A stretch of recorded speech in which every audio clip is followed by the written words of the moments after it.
అండి నేను మీ విజయ గుని రసోయిలో అందరికీ స్వాగతం సుస్వాగతం. ఈరోజు నేను మీకు ఆంధ్ర స్పెషల్ ముక్కల పులుసు చెప్తానండి. దీని బెల్లం పులుసు కూడా అంటారు. ఇది చాలా పాతకాలమైన సాంప్రదాయమైన వంట అండి. ఇది ప్రతి పెళ్ళిళ్ళలో ప్రతి శుభకార్యాల్లో కూడా ఈ పులుసు ముందు చేసేవారు, ఇప్పుడు చేస్తారు. అందరూ పులుసు కన్నా ఎక్కువ ముక్కలు ఇష్టపడతారండి. ఇందులోని ఇది చాలా హెల్దీ, ఎందుకంటే ఇందులోని అన్ని రకాలు కూరలు ఉంటాయి. మరి రండి, దీనికి ఏంటేంటి కావాలో ఎలా చేస్తారో మీకు చెప్తాను. చూడండి, వీటికి కావాల్సిన సామాన్లు ఇవన్నీ కూర ముక్కలు: ములంకాడ, ఆనపకాయ, గుమ్మడికాయ, తెల్ల గుమ్మడికాయ, తర్వాత స్వీట్ పొటాటో, టమాటాలు, బెండకాయలు, ములంగి దుంపలు, క్యారెట్, వంకాయలు, ఉల్లిపాయలు, పచ్చిమిరపకాయ.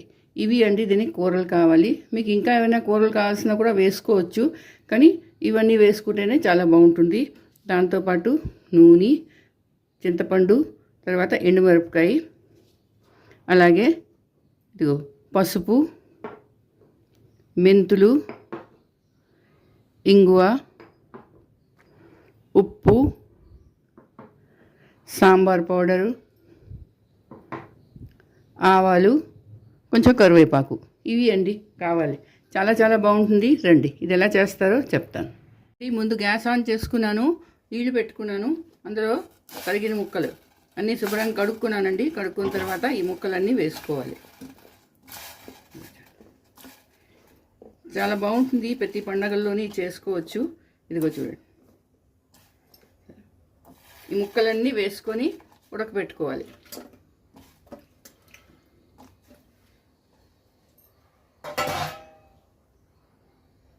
చింతపండు సరే, ఈ మాత్రం చింతపండు వేయాలి. తగినంత ఉప్పు వేయాలి.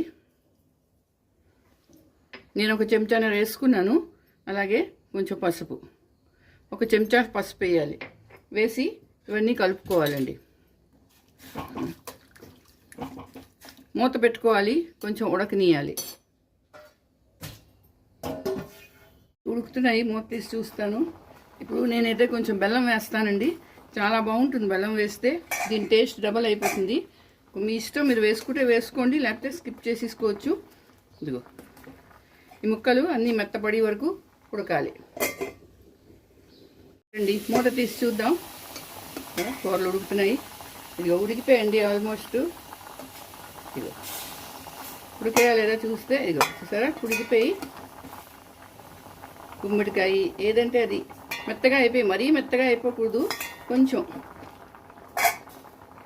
రండి, మూత తీసి చూస్తాను ముక్కలు ఉడికిపోయలేదో. ఇదిగో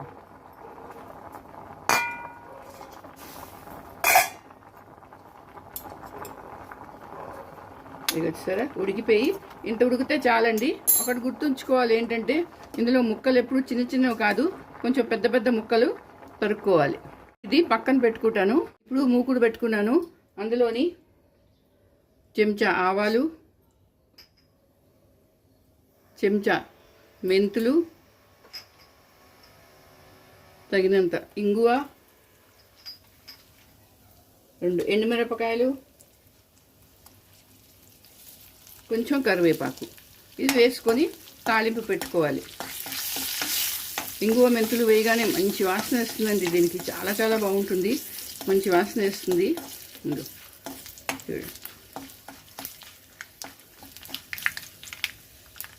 పోపు అయిపోతున్నది.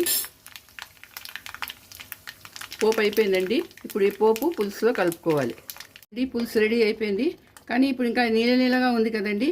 దీన్ని థిక్ చేయడానికి ఒక పెద్ద చెంచా బియ్యం పిండి కానీ గోధుమ పిండి కానీ ఏదో ఒకటి నీళ్ళల్లో కలిపి ఇందులో వేయాలి. వెళ్తే ఏమిటవుతుందంటే ఇది చిక్కపడుతుంది, పులుసు చిక్కపడుతుందండి. ఇదిగో చూడండి, సరే చిక్కగా అవుతుంది, చాలా బాగుంటుందండి. ఇదిగో మరి ముక్కల పులుసు అనండి, బెల్లం పులుసు అనండి, ఏదనండి మీరు, ఇది రెడీ అయిపోయింది. సరే, ఇప్పుడు దీన్ని బౌల్లోకి తీసుకుంటాను. చూడండి, ముక్కల పులుసు రెడీ అయిపోయింది. దీని మీద కొత్తిమీరతో కొంచెం గార్నిష్ చేసుకుంటాను. చూడండి, ఇదిగో ఎంత రుచిగా ఉన్న ముక్కల పులుసు, బెల్లం పులుసు రెడీ అయిపోయిందండి. చూడండి ఎంత బాగుందో. ఇది చూడడానికి బాగుంది, తినడానికి ఎంతకన్నా బాగుంటుందండి. ఏ ఫంక్షన్కి వెళ్ళండి, పెళ్ళిళ్ళకి వెళ్ళండి, మనం ముందు ముక్కలే అడుగుతాం. గట్లోనే పులుసు కన్నా ఎక్కువ ముక్కల మీద ఇంట్రెస్ట్ ఉంటుందండి. అలాంటి ముక్కల పులుసు రెడీ అయిపోయింది. మరి మీరు చేసుకోండి, అందరికీ చేసి పెట్టండి. అలాగే నా వీడియో నచ్చితే తప్పకుండా సబ్స్క్రైబ్ చేయండి, లైక్ షేర్ కూడా చేయండి. మళ్ళీ ఇంకో వీడియోతో కలుస్తాను. అంతవరకు సెలవు.